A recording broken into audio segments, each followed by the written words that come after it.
Mukesh Ambani ১১৯ billion মার্কিন ডলারের বেশি মূল্যের সম্পদ নিয়ে যিনি বিশ্বের ধনীদের মধ্যে নবম অবস্থানে রয়েছেন। তিনি শুধু তার বিপুল সম্পত্তির জন্য নয়, বরং তার বিলাসী জীবনযাত্রার জন্য আলোচনায় থাকেন। তার সবচেয়ে চমকপ্রদ সম্পত্তি হল অ্যান্টেলিয়া, যেটি একটি আকাশচুম্বী বাসভবন।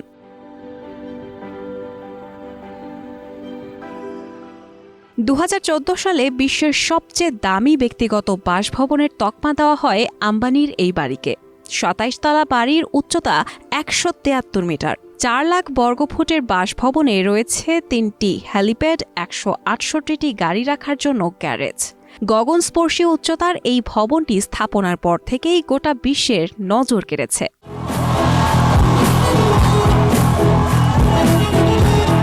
এত বড় বাড়িতে শুধুমাত্র ২৭ তলাতেই থাকেন আম্বানিরা।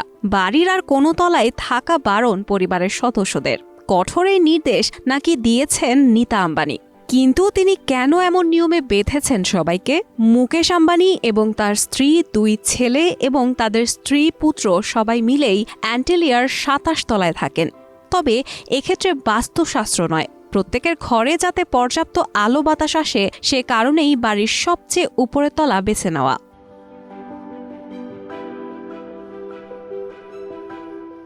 চার লাখ বর্গফুট জুড়ে বিস্তৃত এই প্রাসাদ ঘরটিতে রয়েছে ৯টি হাই স্পিড এলিভেটর, একটি ৫০ আসনের থিয়েটার, ব্যাবিলিয়নের দ্বারা অনুপ্রাণিত একটি ঝুলন্ত বাগানের ৩ তলা, swimming pool, spa, health centre, মন্দির এবং স্নো রুম। শুধু তাই নয়, ৮ ম্যাগনিচিউডের ভূমিকম্প সামলে নিতে পারবে অ্যান্টেলিয়া। এই ভবনে ৬০০ জন গৃহকর্মী থাকারও বন্দোবস্ত রয়েছে। ২০১১ সালের জুন মাসে ৫০ জন বিশেষ পণ্ডিতকে আমন্ত্রণ জানিয়ে পূজা ও যজ্ঞ করান আম্বানি পরিবার।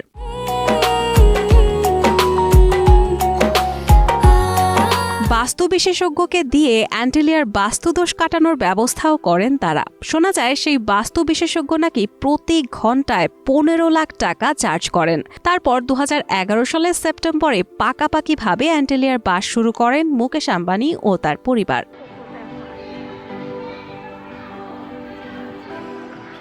পার্কিংস এবং উইল শিকাগো, মার্কিন যুক্তরাষ্ট্রের একটি স্থাপত্য সংস্থা হির্শ বেডনার অ্যাসোসিয়েটস লস অ্যাঞ্জেলসে অবস্থিত একটি নির্মাণ সংস্থার সাথে একত্রে নীতা আম্বানির চমৎকার নির্দেশনায় মুকেশ আম্বানির এই বাড়িটির নকশা ও নির্মাণ করেছিলেন।